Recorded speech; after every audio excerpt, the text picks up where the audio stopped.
de la Sociedad Americana de Cardiología, ¿no? El Colegio Americano de Cardiólogos, pues tuvieron que poner la pauta y nosotros la seguimos, ¿no? Algún día haremos algo nuestro.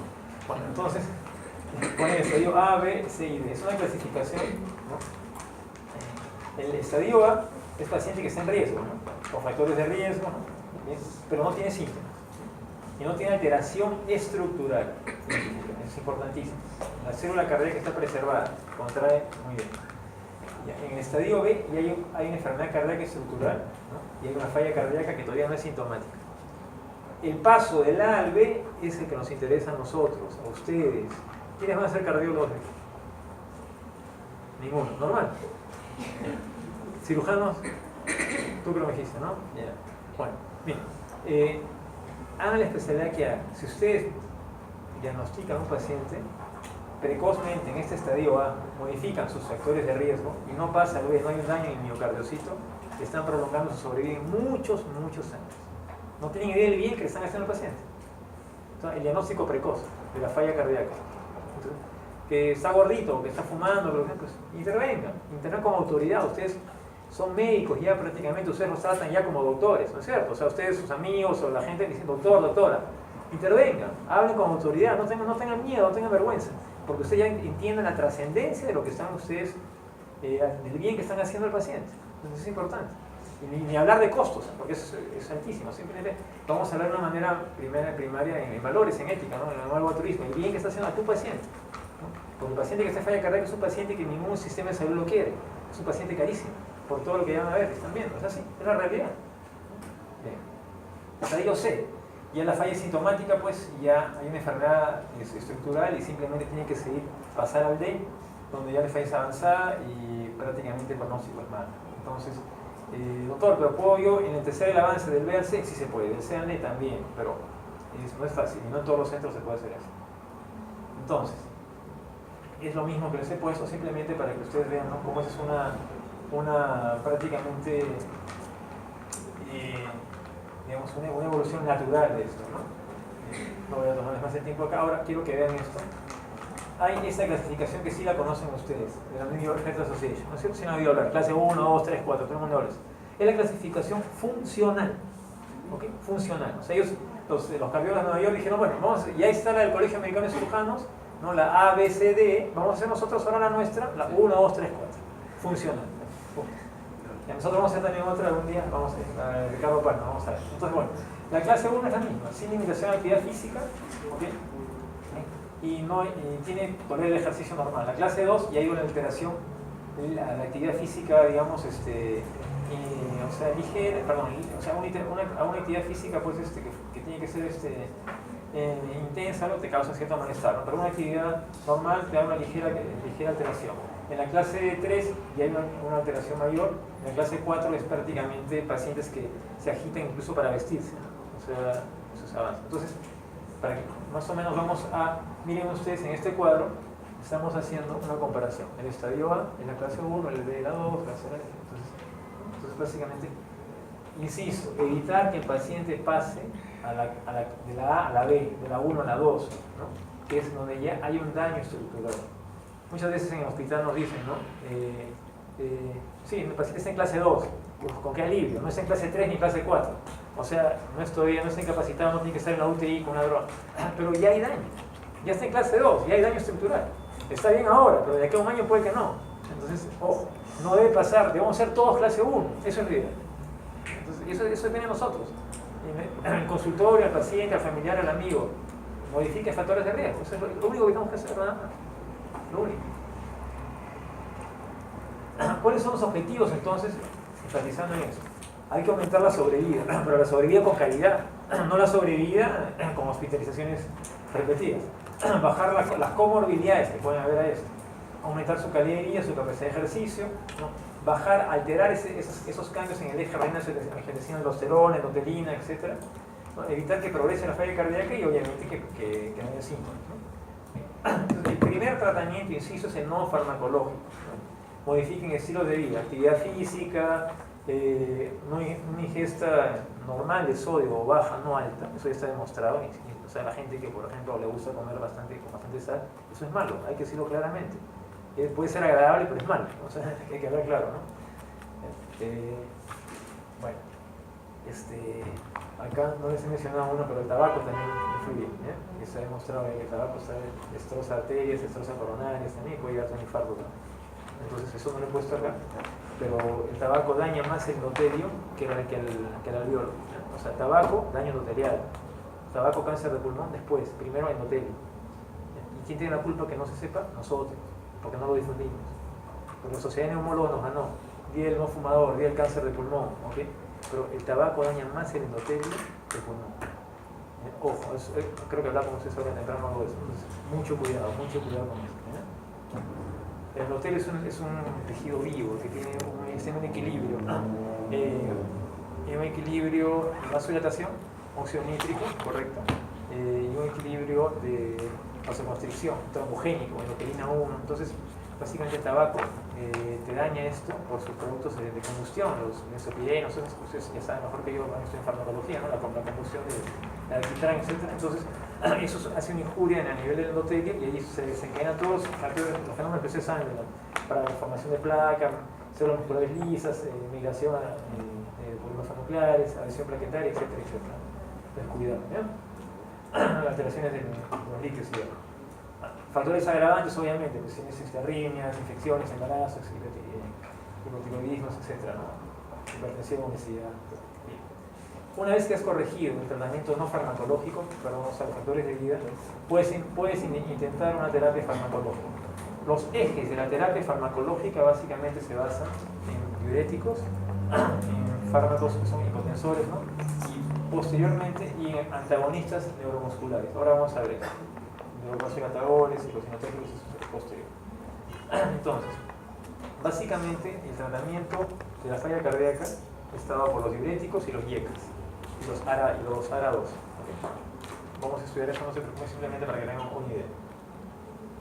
Entonces, ahora, no tienen que saber esas dosis ni tienen que salir de aquí manejando esto. Eso lo van en cada hospital, porque hay un seminario de falla cardíaca que tenemos, creo que la currícula es la misma para todos, ¿no es cierto? Ahí vamos ya a enfatizar esto, ver dosis, ver cosas. Lo que quiero que se lleven de acá es la noción de qué estamos hablando y la importancia, la trascendencia que tiene. Bueno, entonces, podemos usar diuréticos de asa, disculpa que sea en inglés, ¿no? Tengo otros slides después. Vamos a ver beta-bloqueadores o ahora otros. Eso vamos a ver después, no se preocupen. Bien, acá simplemente, miren ustedes, esto me parece muy importante, porque en estas guías, que tienen nivel de evidencia, no se ve toda la diapo, pero es en las tres primeras de arriba, es nivel 1, ¿okay? Y sobre todo el primero, nivel 1A. Entonces, tenemos que controlar todo lo que es la hipertensión con las guías. Tenemos que evitar arritmias. Bien. Ahora, y los diuréticos están como prácticamente en nivel 1. Entonces, miren ustedes, ahora sí. ¿Qué diuréticos usamos para la falla cardíaca? Tenemos los diuréticos de asa y las tiazidas.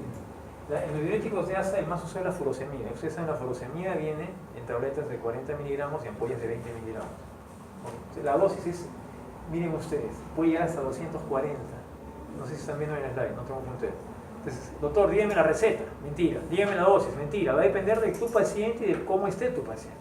Por eso les digo, no me interesa que se den la dosis, porque no hay una dosis ideal. Se titula el paciente. Cada paciente es diferente según el estadio en el que está, según el cuadro en el que está. Una cosa es la teoría, otra cosa es cuando ustedes estén solos en la práctica. Así es. Simplemente entiendan. ¿Qué se usa? Se usa furosemida, nuestro medio que es lo más común. La presentación se las digo, la dosis de 40 a 240.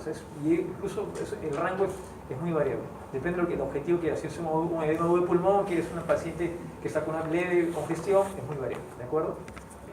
Puedes usar tiazidas también, ¿no? Puedes iniciar con dosis bajas, 2.5 miligramos, y puedes llegar hasta 10 miligramos. Ese es el famoso, la hidroclorotiazida, de 25. Ahora se usa 12.5 hasta 100.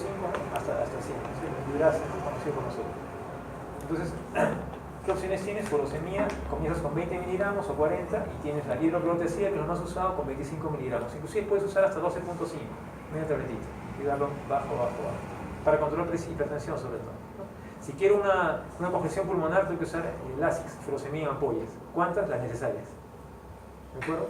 Si tengo un paciente con hipertensión, simplemente comienzo con un diurético suave. Puede ser la hidroclorotiazida, 25, 12.5, dependiendo, asociado a un hipotensor. ¿De acuerdo? Ya con miras a tratar la forma. Okay. los lactona, amilorida, déjenme eso ya más, no vamos ahorita a entrar en detalle. Aparte de eso, ¿qué más tienes que usar en falla cardíaca? Tienes que usar un IECA. Primera línea es un IECA. IECA y diurético, básico. ¿Okay?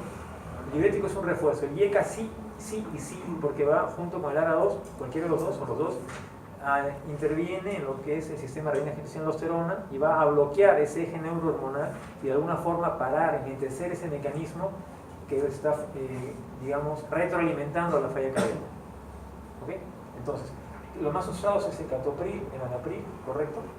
El captopril viene de 25 miligramos, pueden llegar hasta de 50 hasta 100, ¿no? O sea, y puedes iniciar con 6.5, 6.25, o sea, es un cuarto, es, como digo, es un poco arte, ¿no? El anapril igual viene de 10 miligramos, 5 miligramos, media tabletita, ¿sí? Y los ARA2 son muy importantes. Tienes el valsartán, que viene, por ejemplo, de 80 miligramos, no sé si lo ven acá, valsartán. Inicias con 40 o media tableta mañana y noche y puedes llegar hasta 160, una tableta de 80 en la mañana, una en la noche, ¿no? Estudios demostrados hay varios, el SOLT y otros más, básicamente con enalapril y con valsartán, que son las drogas, digamos, que pueden prevenir remodelación postinfarto, pueden ayudar y se usan en falla cardíaca, ¿no? Si tu paciente es diabético, por ahí el irbesartán, que es un primo del candesartán, perdón, del valsartán, viene de 150 miligramos. Irbesartán, Aprovel, tal vez lo conozcan más con el nombre comercial, no lo han escuchado. Irbesartán de 150 hasta 300 miligramos en pacientes diabéticos ayuda porque hay una nefroprotección agregada para mejorar lo que es la injeción aldosterona. En otro nivel puedes usar beta bloqueadores. Los más usados son los selectivos. Farmacología, ¿ya se acuerdan? ¿Saben lo que es un beta bloqueador selectivo, no es cierto? Entonces, el carvedilol y el bisoprolol son los más usados. Los tienen acá abajo. Bisoprolol, comienzas con 1.25, un cuartito, y el carvedilol con 3.25. Entonces, ahí vas titulando para ver que no te baje mucho la frecuencia, para ver qué pasa o no. Entonces, prácticamente es un poquito de arte. De inicio tienes que usar un IECA y un diurético, luego puedes poner un ARA2, puedes poner un metabloqueador, dependiendo de tu paciente. No todo es asmático, no lo voy a dar un metabloqueador, obviamente. Tú tienes alergia a tal cosa, entonces eso es arte, un poquito de arte. Pero el arsenal terapéutico son esas cuatro familias grandes: IECA, diuréticos, ARA2 y metabloqueadores. ¿Okay? Entonces, esto es simplemente ya para que manejo de UTI no se preocupen, no hay vasodilatadores, ¿no? Tienes nitroglicerina, nitroprusiato para pacientes, no se compliquen la vida. Vasopresores igual en la UCI, tienes dobutamina, dopamina, etcétera, noradrenalina, ¿no? Tranquilos, eso es especialidad, no se preocupen. Doctor, ese está muy complicado, sí, también pensé, pero igual que se los quería poner para que vean una cosa. Miren ustedes, indicación arriba, ¿no? Inhibidor de reina-angiotensina de aldosterona, ARA2, receptor de bloqueador de angiotensina, correcto. Entonces, en la clase 1, acá, ¿se dan cuenta? Están indicados justamente, perdón, en la clase 1 prácticamente lo que está indicado, según ellos acá, puede ser un beta bloqueador cuando ya el paciente progresa. Se lo voy a poner en esta de acá mejor, porque aquí se van a complicar. Acá, ahora sí, miren. Estadio A arriba, B, C y D. Ustedes saben que ese estadio es lo mismo que clase 1, 2, 3 y 4, ¿de acuerdo? Del A al B, como yo les dije, en el 2 ya tienes una falla estructural, lo están viendo ahí arriba. Entonces, bien. Entonces, en la clase A, ¿qué le das? Tratas los factores de riesgo, tratas hipertensión, que está acá, tratas factores de riesgo, correcto, y ya puedes usar tal vez un IECA. ¿Están viendo? Clase 1. Nada más, IECA. Si es hipertenso, asocias un diurético también. Lo ideal es mantener al paciente hipertenso, que es un potencial paciente que haya una falla cardíaca, y entonces no les estaban mintiendo, ¿se dan cuenta? Y en el estadio último ahora van a ver. Entonces, todo paciente va a llegar probablemente a eso. Entonces, un paciente hipertenso, un paciente con factores de riesgo, simplemente no lo miren como un paciente hipertenso más, no lo miren como un paciente, miren ya como un potencial paciente en falla cardíaca que puede algún día ser inclusive un potencial receptor de un trasplante cardíaco. Así, o sea, solamente tengo la presión y ya está controlada, tomo mi, ok, pero cuidado, sigue gordito, sigue fumando, sigue comiendo chicharrón todos los días. Pues entonces, ese paciente va a ir mal, o sea, de acá a 5 o 10 años puede estar en el estadio 4. Entonces, ojo, está en el estadio 1, manténgalo ahí, lo más que pueda, para que no haya daño estructural. Una vez que hay daño estructural, estamos en estadio 2, y de ahí comenzó a bajar la escalera, y de ahí es solamente seguir. Ahí tienes que asociar, aparte de eso, un beta bloqueador, ¿no? O ya puedes usar un ARA2 también. Estadio 3, ya vas jugando, ¿no? Todas las otras drogas, y tal vez tienes que usar resincronización cardíaca o un desfibrilador. Y estadio 4, hasta trasplante, como ven ahí. Entonces, cuidado. Entonces, doctor, entonces simplemente es un paciente hipertenso. No, es un paciente con angina estable. No, es un paciente potencial que va a llegar a falla cardíaca. Entonces, doctor, ¿todo paciente cardiópata es un paciente que va a llegar a falla cardíaca? Sí, sí. No me enseñaron eso, pero se lo estamos diciendo. Entiendan la magnitud de esto. O sea, todas las enfermedades que van a ver, como decía en este capítulo, van a llegar a esto. El paciente que tiene todo lo que sea el sílabus, todo va a llegar a esto, si no lo controlamos. ¿Quién tiene que controlarlo? Ustedes. Yo no, ustedes. Yo estoy ya de paso. Ustedes, que son el futuro, tienen que controlar a esos pacientes. A ustedes, a sus amigos, a sus familiares, a los pacientes. No es un simple paciente cardíaco, ya no, ya la concepción está cambiando. El paciente cardíaco es un paciente que no debe llegar a falla cardíaca. Eso es todo. Así de simple. Ok. ¿Qué factores empeorarían el pronóstico de esos pacientes? Que requieren obviamente inotrópicos, que no toleren los IECAS, que su presión de eyección baje, ¿no? Que tenga pues alteraciones en las neurohormonales, ¿no? Dosis categoría hasta alta, arritmias, ¿no? Entonces, el ventrículo no se los mencioné, pero el ventrículo dilatado o incluso hipertrófico puede dar arritmias, porque se alteran el sistema de conducción, aparecen focos tópicos, ¿no? De conducción, arritmogénicos, entonces puedes tener arritmias muy frecuentes y eso se puede dar muerte súbita. Ahora lo que se usa es, ya cuando el paciente es candidato, hay una serie de estratificaciones, ¿no? Puede llegar a requerir un desfibrilador incorporado, ¿no? Implantado. Cuidado, para la muerte súbita. Bien. Bueno, entonces, miren esto. Clase 3, mortalidad anual. 1, 2 y clase 4. Las palabras sobran, ¿no? Miren. Es literatura, no lo inventó yo. Pues, no hay que evitar que progrese a la 2 y obviamente mantenerlo todo el tiempo que se pueda, 1, 2, 1, 2. Entonces, eso es función de ustedes. Hagan especialidad que hagan. ¿No? Que yo no soy cardiólogo, mentira. A veces conversar con el paciente. El paciente dice no va al cardiólogo, el cardiólogo le da una receta, no le gustó, la rompe y no. Pero si tú eres un médico, si eres su amigo y hay una buena relación contigo, tú eres nefrólogo, neurólogo, psiquiatra, pucha, entonces te va a hacer caso y va a tomar su pastilla. Entonces, depende de nosotros. Eso es importantísimo, no solo del cardiólogo. Miren ustedes, es dramático, ¿no? Cuando llegas a esa clase. Bueno, ok, ahora para no cansarlos más con esto, ¿qué opciones tenemos ya cuando el paciente está en clase 4? En clase 4 hablamos de lo que es falla cardíaca. Hay una clasificación que no se las he mencionado en el slide porque no viene al caso, pero se habla de la clasificación Intermac ahora, que son 7 parámetros. Y ese paciente que está en clase 4, entonces la clase 7 es el paciente que acaba de entrar en falla cardíaca 4, pero que puede todavía revertir, pasar, es un 3-4, que puede salir, ¿no? O sea, clase 3. Así el 4, el 7, el 6 y 5, que tiene hospitalizaciones, lo vas controlando. El paciente que está en la 4 o 3 es un paciente que ya ingresa a la UTI para recibir pulsos de fármacos de levosimendan, que es un fármaco para falla cardíaca, o butamina, en fin, entonces es un paciente que se descompensa. El clase 2, Intermac 2 o Intermac 1 es un paciente que está en la UTI, que ya no puede salir, que está prácticamente en puertas de un trasplante cardíaco. Eso es lo que es falla cardíaca 4. En esos pacientes tienes que usar esto, por ejemplo, que es un balón intraórtico. ¿Qué cosa haces? Entras por vía femoral, haces una punción, como para un cateterismo cardíaco, ¿no? Y subes por la aorta ese catéter, que es un balón, como lo ven ustedes, ¿no? Lo colocas con fluoroscopía, o si no con medidas, a veces no tienes la fluoroscopía, justo por debajo de la arteria subclavia, ¿no? Entonces, y esto va conectado a una consola. Entonces se sincroniza con los latidos o por presión o con electro, y el dispositivo hace que el catéter se insufle, ¿no? Y desinsufle. Ustedes saben las coronarias cómo se irrigan, en sístole o en diástole. ¿Quién se acuerda? En diástole, correcto. Entonces imagínense, el corazón contrae muy enfermo, ¿no? Entonces, en el slide de la derecha, el corazón contrae en sístole, ¿no? Pero es un corazón ya que falla, la sangre pasa y el balón está desinsuflado. Luego, en diástole, el corazón se insufla y inyecta sangre hacia abajo, ¿ok? Y inyecta sangre hacia atrás. Favorece la irrigación coronaria. Con eso va a mejorar la fibra miocardia un poco, algo, y también baja la poscardia y te ayuda a mandar sangre hacia abajo. Eso contribuye al movimiento cardíaco.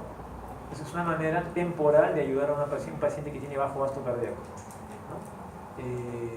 Tenemos un paciente ahorita en la UTI que fue operado en nuestra UCI postoperatoria, que fue operado ayer y está con balón porque el corazón no salió bien extracorpóreo. Tal vez si están con nosotros mañana lo podemos ver, les muestro el balón intraórtico.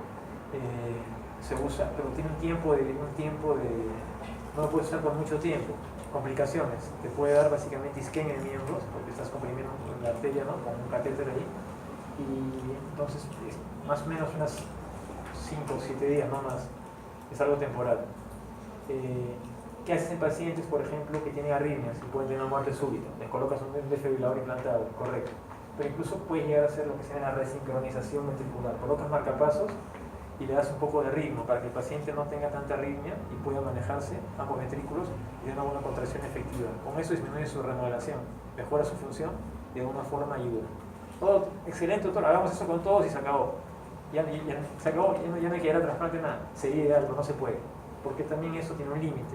Se va desensibilizando, la respuesta a estos estímulos se va perdiendo. Es inicialmente buena y con el tiempo se pierde. Entonces, todo digamos, es temporal, o sea, se hace pero todo tiene un tiempo. Entonces, hasta ahora no hay un tratamiento así ideal, ¿no? Acá tienen lo mismo que les he puesto, ¿no? Se colocan dos fuentes de poder con los electrodos, entonces haces que el ventrículo y el derecho y izquierdo vayan sincronizados, tengan un mejor latido, una mayor contractibilidad, por ende un mayor volumen, una mayor fracción de eyección, y con eso mejora la falla cardíaca, ¿no? Pero con el tiempo ya no responde a ese estímulo, desensibilizando, tienes que aumentar tu frecuencia de impulsos y con el tiempo no responde. Entonces es algo paliativo pero ayuda. Entonces está avanzando mucho, está invirtiendo mucho en todas esas cosas. ¿Y por qué? Porque justamente se prefiere que el paciente esté en casa o que no entre al hospital porque los costos son altísimos. Porque es un paciente que no entra, el paciente en estadio 4 no entra a una cama en el hospital, entra a una cama de una UCI coronaria. Y entonces requiere fármacos, requiere médicos, enfermeras, dedicación, o sea, lo más caro. Entonces los sistemas de salud quieren evitar eso, ¿no? El desfibrilador implantable que les he mencionado igual, ¿no? Pacientes con corazones hipertróficos hacen muertes súbitas normalmente por arritmias, entran en fibrilación ventricular y prácticamente eso es grave, ¿no? Bien, por ahí ya a nivel cirujanos, ¿no? Se intentó esta malla, le llaman core cap de capa, ¿no? Capa que va entonces, una vez que en el corazón, por ejemplo, es una cirugía, puede ser ahí, ven ustedes un bypass, ¿no? De la arteria torácica mamaria, que le llamamos torácica interna, el último es la de la derecha, sale la arteria subclavia de la mamaria, la arteria baja por el reborde external izquierdo, la puedes disecar y la anastomosis en la arteria central anterior, ¿no? Por ejemplo, le puedes poner una vena también a la aorta, ok, una vena safena, bien. ¿A dónde voy? Igual pones eso pero un ventrículo enfermo, entonces que tiene una enfermedad coronaria, puede tenerlo, pero el ventrículo necesitas que contraiga mejor. Aparte de aumentar la irrigación con esa malla, digamos, ya a nivel con ayuda de softwares, más o menos calculan cuál es el shape, cuál es la forma ideal de ese cono, de ese ventrículo antes de haberse dilatado, y más o menos ya para ese paciente diagrama cuál sería la malla ideal. Entonces en cirugía lo forras con esto, ¿no? Lo revistes y más o menos lo vas ajustando hasta tener ya con una ecografía transesofágica para ver cómo contrae y ver si más o menos el paciente está en ese nivel, ¿correcto? Entonces con eso mejoras también su funcionalidad, ¿sí? Pero eso no disponemos acá, por ejemplo. Entonces, y eso es igual, o sea, y todo es un tiempo, porque con el tiempo también va cediendo, o sea, los tejidos eso se estructura con puntos, tampoco no es una cosa que dure para toda la vida. Es como ven, se invierte, pero no hay nada. Otro tratamiento. Ojo, todo lo que les he mencionado al final, desde el balón para acá, es falla cardíaca estadio 4, paciente terminal, ¿no? ¿Okay? Entonces se invierte mucho en ellos. ¿Por qué? Porque ese paciente cuesta mucho al sistema de salud. Ese paciente ingresa a la UTI, sale a su casa una semana, regresa, está un mes en la UTI o 3 semanas y vuelve a su casa una semana. Así está. Entonces por eso prefieren invertir.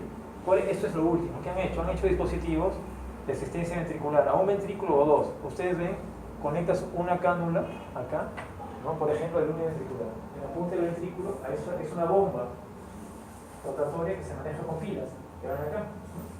Y esa sangre sale del ventrículo, va a la bomba y impulsa a la aorta. Entonces, en buena cuenta, estás ayudando a aumentar el gasto cardíaco, simplemente. Puede hacerlo en ambos ventrículos, derecho e izquierdo. Entonces, acá lo ven en más detalle, miren esto. Entonces, eso sale de la punta del ventrículo y va a la aorta. Entonces, está ayudando, la bomba no es tan buena, entonces tú le pones una bomba auxiliar. ¿Okay? Entonces, ese es, el HeartMate es el más utilizado. Miren la experiencia que tiene, 3.400 pacientes del 86. Inicialmente este dispositivo, acá lo tienen otra vez, miren, en un paciente, ¿no? Como se sale, o sea, se coloca eso, obviamente es quirúrgico, y sale un electrodo que va por fuera de la piel a alguna batería, ¿no? Para que el paciente haga su vida, entre comillas, normal, lo más normal que pueda. Inicialmente eso era un puente para trasplante cardíaco, mientras buscabas un donante para el paciente. Ahora en Estados Unidos, en países del primer mundo, están destinándolo como destino, ya, o sea, están ya prácticamente dándolo como destino al paciente. O sea, el paciente ya va a vivir con esto, ya va a vivir un trasplante. Les sale a ellos más, entre comillas, económico que construir esto, fabricarlo y darlo al paciente para que lo lleve para toda la vida y no hacer un trasplante, porque el trasplante parece es más costoso también. No es porque no es solo hacer el trasplante, es lo que viene después. Inmunosupresión, chequeos, controles, con esto, entonces están prácticamente lo que era un puente para trasplante. Esos dispositivos en general se llaman dispositivos de asistencia ventricular. Hay varios, de varios tipos. Ahora se están haciendo como destino prácticamente para que el paciente de falla cardíaca 4 ya lo lleve. Y otro problema también, ¿por qué? Porque cada vez es más difícil encontrar donantes. ¿No? ¿Quiénes de acá de ustedes quieren donar sus órganos? Muy bien, los felicito, los felicito. Pero, ¿los tienen en su DNI o no? Sí, pues, sí, porque les digo, porque es una práctica, cuando no tienes eso en el DNI, es un problema. Y así el paciente quiera, y no lo ha puesto por escrito, si la familia no lo autoriza, la esposa, el esposo, no se puede. Entonces, los felicito por el altruismo. Cada día hay menos donantes. Entonces, por eso, el trasplante es cada vez más complicado. Aparte del costo por la procura, no hay órganos, entonces no hay donantes. Entonces, los países del primer mundo, el paciente está yendo a eso. Y tiene una sobrevida, ok, no es la ideal, pero la tienen y con una calidad. Entonces, doctor, ¿y qué ocurre aquí? ¿Tenemos esto? Obviamente no. Doctor, en Sudamérica hay esto, que yo sepa son contados con los dedos que han puesto en Argentina, en Chile, en Brasil, ¿no? Pero no hay de rutina. Hay experiencias en Brasil con dispositivos paralelos a estos, semejantes, hechos por ellos mismos, pero con no tan buen resultado. En Perú no tenemos, entonces prácticamente en esto sí estamos sinceramente subdesarrollados, no estamos en vías de desarrollo siquiera, estamos, o sea, ahí sí nada que ver, o sea, eso sí se lo digo correctamente. Y la oferta que tenemos para un paciente con falla cardíaca en Perú es usualmente el trasplante cardíaco. Se le puede ofrecer asistencia ventricular, ¿no? Y oxigenación extracorpórea temporal para llevarlo a trasplante, pero para algo definitivo no tenemos. Es muy caro, un dispositivo eso cuesta miles de dólares, $100,000, no tenemos eso. Y lo último que se le puede ofrecer al paciente es el trasplante cardíaco, que es una alternativa que para nosotros es más barata que para ellos, ¿no? Porque no tenemos cómo fabricar el otro. Ese trasplante, no se asusten por ahí lo que ven ahí, la técnica, está un poco complicado, simplemente es la historia, ¿no? La primera técnica que le hizo el doctor Shanway, ¿no? Y Dover, y el doctor Christian Barnard, muy hábil, la aprendió y la hizo primero en Sudáfrica. ¿Saben la historia, no? O sea, él se entrenó con ellos en Estados Unidos, pero ellos están haciendo, digamos, en animales experimentación. Había en Estados Unidos, como en cualquier país civilizado, pues hay restricciones, ¿no? Para el uso en eso en humanos. Él fue a su país, a Sudáfrica, donde hay menos restricciones, hay el apartheid, etc., no dijo más, y él lo hizo primero. Okay. Fue alumno de ellos y lo hizo primero, ¿no? Y se ganó el mérito, ¿no? Ya pasó 50 años de esto, ¿no? Han celebrado que en Sudáfrica. Entonces, la técnica clásica era esa. Este es, para que me entiendan un poquito, este es aurícula izquierda, aurícula derecha, ¿okay? Aorta pulmonar, ¿de acuerdo? De la aurícula derecha y de la vena cava inferior de la cava superior. Simplemente cortas el corazón, lo sacas, y luego pones el otro y esto va acá. ¿De acuerdo? La secuencia de anastomosis, primero es la aurícula izquierda, primero las válvulas pulmonares, luego pones la aorta, la pulmonar y al final la aurícula derecha. Entonces básicamente eso es, hay una serie de técnicas inherentes y de cosas que no vienen al caso, pero simplemente para que lo conozcan, ¿no? ¿Ve? Entonces es así como puede ser con todo el atrio o pueden partirlo en dos, ¿no? Como ambas venas pulmonares. Entonces, miren cómo queda el corazón. Doctor, ¿y qué cosa es esto? Estos son los preparos, las cánulas para extracorpóreo, para que la sangre salga del receptor, ¿no? Para que, como el receptor entra a un sistema corazón-pulmón y se corta y queda así, ¿no? Y luego pones el corazón y implantas acá.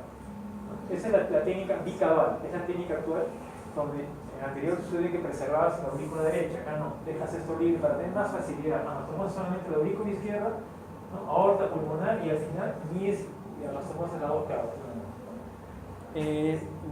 Digamos, lo ideal para un trasplante cardíaco es que no pase, o sea, el donante ideal es un donante menor de 50 años, eso es lo ideal, ¿no? Muerte cerebral tiene que estar y tiene que ser certificada realmente. Y el corazón, una vez retirado, no debe pasar más de 4 horas en isquemia, fuera del órgano, si no va mal. Complicaciones, rechazo agudo, lo principal. Entonces tienes que hacer una histocompatibilidad, ¿no?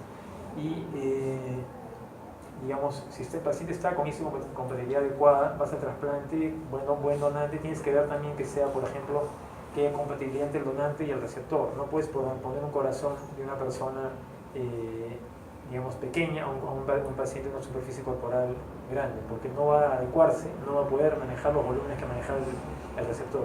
Entonces tiene que haber compatibilidad. Las damas no son las mejores donantes tampoco, ¿no? Muchas veces se excluyen, sí, se prefiere de varones, ¿no? Los corazones. Y el rechazo agudo es lo más temido, y luego el paciente tiene que ir a una inmunosupresión, ¿no? O sea, complicaciones inherentes a la cirugía, sangrado, reoperaciones por ¿no? X cosas. Entonces tienes que ir una vez que superas la etapa aguda, ahí puede un rechazo crónico. Y el paciente también entiende que es un corazón denervado, ¿no? Hay una inervación simpática y una parasimpática que nos da el ritmo, ¿no? Autonomía.